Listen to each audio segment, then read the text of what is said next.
Bible literature ministry అనుదిన ధ్యానములు మే 7 అంశము దేవునియందలి భయభక్తులు వాక్యము కీర్తనలు 103వ అధ్యాయము 11వ వచనము భూమి కంటే ఆకాశము ఎంత ఉన్నతముగా ఉన్నదో ఆయనయందు భయభక్తులు గలవారి ఎడల ఆయన కృప అంత అధికముగా ఉన్నది. ప్రభువునందు ప్రియులారా, నేటి వాక్యమును ధ్యానించుకుందాము. ఈ భూమి మీద మనం బ్రతుకుతున్నప్పుడు చాలా సందర్భాలలో ఈ బ్రతుకు మీద మనకి విరక్తి పుడుతుంది. ఎందుకు పుట్టానా అని బాధపడే పరిస్థితులు ఎదురవుతాయి. చాలామంది ఆత్మహత్యలు చేసుకోవడానికి కూడా అదే కారణం. ఇలాంటి భావన ఎందుకు ఏర్పడుతుంది? మన పుట్టుకకు మూలము దేవుడు అని తెలియని వారికి ఈ బ్రతుకు ఎందుకు అనే సందేహం వస్తుంది. నేను ఈ భూమి మీదకు రావడానికి దేవుడే కారణం అని నమ్మేవారు దేవుని గురించి ఆలోచిస్తారు.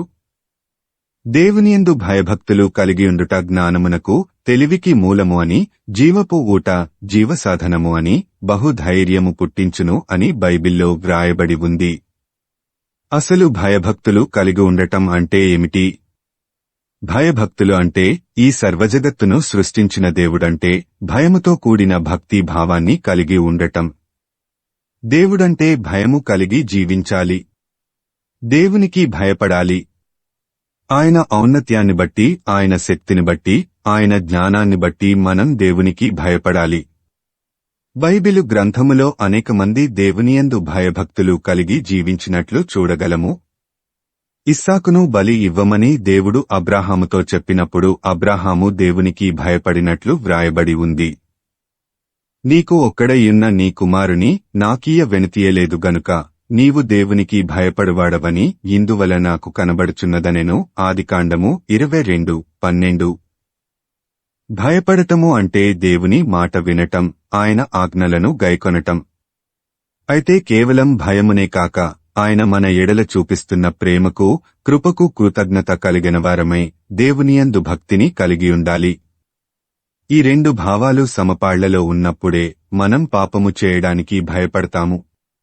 కష్టంలో ఉన్నప్పుడు దేవుడు గుర్తుకు రావడం సర్వసాధారణం. కాని మనం సుఖంగా ఉన్నప్పుడు, సంతోషంగా ఉన్నప్పుడు దేవుణ్ణి గుర్తు చేసుకుంటున్నామా లేదా అన్నదాన్ని బట్టి మనం దేవుణ్ణి ఎంతగా ప్రేమిస్తున్నామో తెలుస్తుంది. మనం దేవుణ్ణి ఎంత ప్రేమిస్తామో అంతగా ఆయనయందు భయభక్తులు కలిగి ఉంటాము. భూమి కంటే ఆకాశము ఎంత ఎత్తుగా ఉంటుందో దేవునియందు భయభక్తులు గలవారి ఎడల ఆయన కృప, ప్రేమ, జాలి అంత ఎక్కువగా ఉంటాయి. భూమి కంటే పైన ఉన్న ఆకాశము యొక్క ఎత్తు అనంతము కాబట్టి ఆయనయందు భయభక్తులు గలవారి ఎడల ఆయన కృప కూడా అనంతముగా ఉంటుంది. దేవునియందు భయభక్తులు కలిగి ఉండటం వలన ఈ లోకంలో మనం ఎంతో ధైర్యంగా జీవించగలము. యెహోవాయందు భయభక్తులు కలిగియుండుట బహుధైర్యము పుట్టించును. సామెతలు 14:26. కాబట్టి ఈ లోకంలో మన జీవితం ఎలాంటి ఒడిదుడుకులు లేకుండా సాఫీగా సాగిపోవాలంటే యెహోవాయందు భయభక్తులు కలిగి జీవించాలి. నీకు నెమ్మది, సంతోషం అనుగ్రహించి నిన్ను జీవితాంతం నడిపించగల దేవునియందు భయభక్తులతో జీవించడానికి నీవు సిద్ధమా? ప్రార్థించుకుందాము. ప్రభువా, ఈ లోకంలో మేము జీవించినంతకాలము నీయందు భయభక్తులు కలిగి జీవించినట్లు మాకు కృప అనుగ్రహించుమని యేసయ్య నామమున అడుగుతున్నాము తండ్రి. ఆమేన్.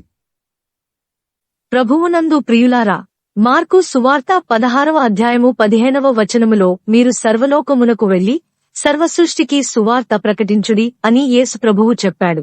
కాబట్టి సువార్తను ప్రకటించడంలో భాగంగా ఈ వాక్యమును మీ స్నేహితులు, బంధువులకు షేర్ చేయమని ప్రభువు నామమున కోరుతున్నాను. దేవుడు మిమ్మును దీవించునుగాక.